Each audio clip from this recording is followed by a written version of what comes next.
एक खाली डायरी। बहुत समय पहले तुम खुद से जो शिरडी से लेकर आए थे ना, वो आज भी आधी से ज्यादा पन्ने खाली ही पड़े हुए हैं उसके। धूल खा रही है वो डायरी। उसकी धूल पोछो।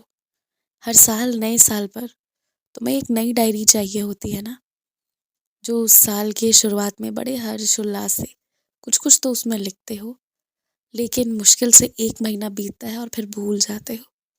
इस बार मैं चाहता हूँ कि तुम अपनी उन पुरानी डायरियों को निकालो जहाँ तुमने अपनी कहानी बहुत आधी अधूरी छोड़ी है ना, उसे तुम उन्हीं डायरियों में पूरी करो।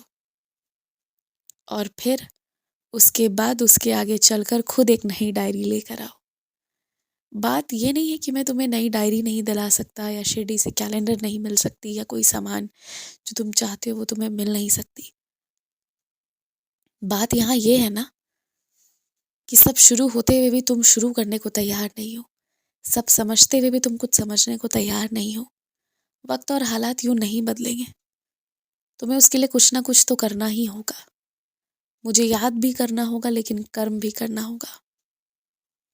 और मन में हिम्मत भी रखना होगा। अक्सर मैं ये देखता हूँ कि तुम्हें छूट जाने का, बिछड़ जाने का, खो जाने का बहुत डर बना रहता है, बहुत ज्यादा। और एक बात कहूँ, इंसान जिस चीज से सबसे ज्यादा डरता है ना, वही चीज उसके सामने आती है। क्योंकि ये प्रकृति का नियम है, डर को भगा देने का। तो इसलिए जो ज्यादा सोचोगे ना, वो सामने होकर रहेगा। और इसलिए मैंने हमेशा तुमसे कहा है, किसी भी चीज से मत डरो, किसी भी चीज का भय मत रखो।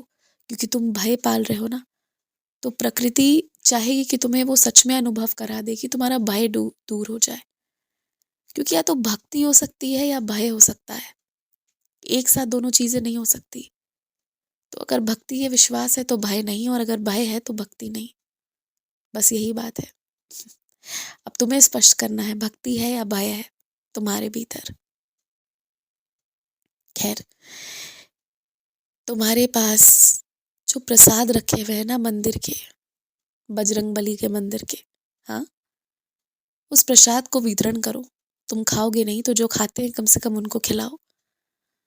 जिन्हें खाना पसंद है और जो थोड़ा सा मीठा खाने की स्थिति में है, उन्हें वो प्रसाद खिला दो। और आगे से ना, मंदिर से उतना ही प्रसाद लाया करो जितना तुम घर पे खा सकते हो। और नहीं तो फल फूल चढ़ा दिया करो।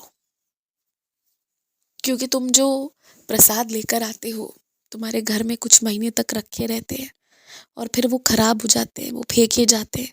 तुम श्रद्धा से, कष्ट से जाकर चढ़ाए थे, तो उसका वो नहीं होना चाहिए।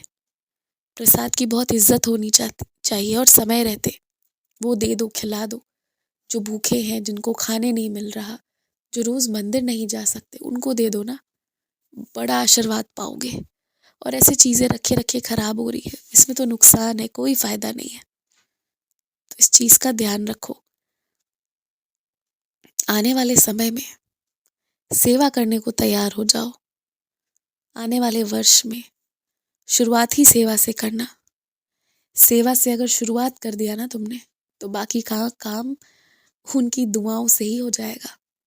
वैसे तो मैं कहने वाला था कि बाकी का काम मेरा है, पर लोगों की दुआएं ही इतनी कमाल होगे ना कि वो दुआएं ही काफी हैं और कुछ करने की आवश्यकता ही नहीं है। इसलिए सेवा से शुरुआत करना। जो ठंड में ठिठुर रहे हैं, उनके लिए एक कंबल खरीदने में पीछे मत हटना, खरीद कर दे देना। जिनके पाँव में जूते नहीं है, चप्पल पहनकर जैसे तैसे ऑटो रिक्शा चला रहे हैं, मौजा खरीद कर दे देना। जूता नहीं खरीद सकते हो, चप्पल नहीं खरीद सकते, मौजा खरीद कर दे देना। अगर उनके उस पाँव को आराम लगेगा ना, थोड़ी सी ठंड कम लगेगी, बड़ी दुआ कमाओगे तुम। हमेशा एक प्रेम रखो इंसानियत से। सोचो कि अगर उस अवस्था में तुम रहते तो क्या करते।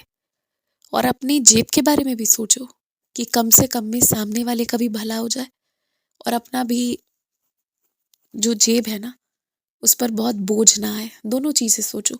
जूता खरीद कर नहीं दे सकते, मौजा पहना दो, ठंडक कम लगेगी, पाँव को आराम लगेगा।